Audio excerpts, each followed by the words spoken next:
কিরে, খুশি হয়েছিস? আগে কথা। আরে তুই এত টাকা দিয়ে করিস কি? জমা করে রাখি।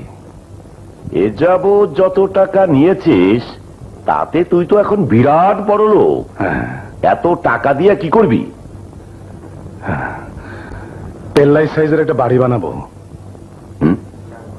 বাড়ি? এক সাহেব, আগে কথা। রে, ওই জমি তো আমি বায়না করেছি, তুই ওখানে দোকান খুলে পড়েছিস কেন? এত বড় পেল্লাই সাইজের বাড়ি থাকতি আবার জমি কিনেছেন, আবার বাড়ি করবেন, তাহলে গরিবরা থাকবে কোথায়? সবই আপনারা খাবেন নাকি? আরে বাস্টার্ড তো মুখে মুখে কথা বলে। হ্যাঁ, কি বললেন কর্তা? বাস্টার্ড মানে জারদ সন্তান। আমি জারুর সন্তান? হ্যাঁ, আপনি জানলেন কি করে কর্তা? আপনি জানলেন কি করে? আমি সব জানি। আপনি সব জানেন? তাহলে বলেন কর্তা, আমার পিতামাতার পরিচয় কি? বলবো না।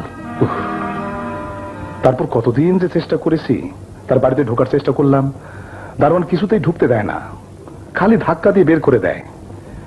অনেকদিন কষ্ট করে এই দারোয়ানের সঙ্গে খাতির জমিয়ে ফেললাম। সেই আমাকে বুদ্ধি দিল, সাহেব যার সাথে কথা বলে সে তার সমান সমান হতে হয়। তার মতো বাড়ি থাকতে হবে, গাড়ি থাকতে হবে, পোশাক থাকতে হবে। তাই আমি সিদ্ধান্ত নিয়েছি তার মতো পেল্লাই সাইজের একটা বাড়ি করব, তার সাথে কথা বলবো,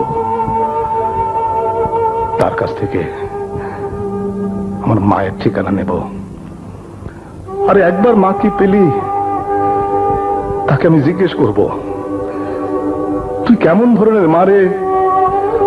হ্যাঁ, সন্তান জন্ম দিয়ে রাস্তায় ফেলে দিলি, আর রাস্তায় যদি ফেলবি তাহলে পেটে ধরেছিলি কেন? হ্যাঁ, আচ্ছা, তোর মাকেও দেখিসনি, বাপকেও দেখিসনি, তুই যে হিন্দু তা বুঝলি কি করে? নুনু দেখে। হ্যাঁ, অসভ্য। আগে কথা কথা, আমি এখনকার কথা বলছি না, সেই ছোটবেলায় যখন টোকাই ছিলাম, রাস্তার পারে নেংটু হয়ে অনেকগুলো টোকাই মিলে চান করছিলাম। ও এক শালা টোকাই আমাকে দেখে বলে, এই তুই তো শালা হেদুরে। ও, আমি বললাম কি করে বুঝলি? ও বলল, আমার নুনু কাটা, তোর নুনু কাটা নেই। এই আমি বুঝলাম আমি হেদু। ও আচ্ছা আচ্ছা আচ্ছা। ওই তোর সুখ নারায়ণ নামটা কে দিল?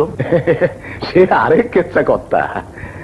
একদিন খাতি পারিনি, সারাদিন খিদের জ্বালায় এক মন্দিরের কিনারায় ঘুমিয়েছিলাম। হঠাৎ এক ঠাকুর এসে বলে কি, আহারে বাছা, কি সুখেই না ঘুমাচ্ছে, নারায়ণ ওকে সুখ দাও। সেই থেকে আমি কর্তা ওই সুখ আর নারায়ণ মিলিয়ে নিজের নাম রেখে দিয়েছি সুখ নারায়ণ।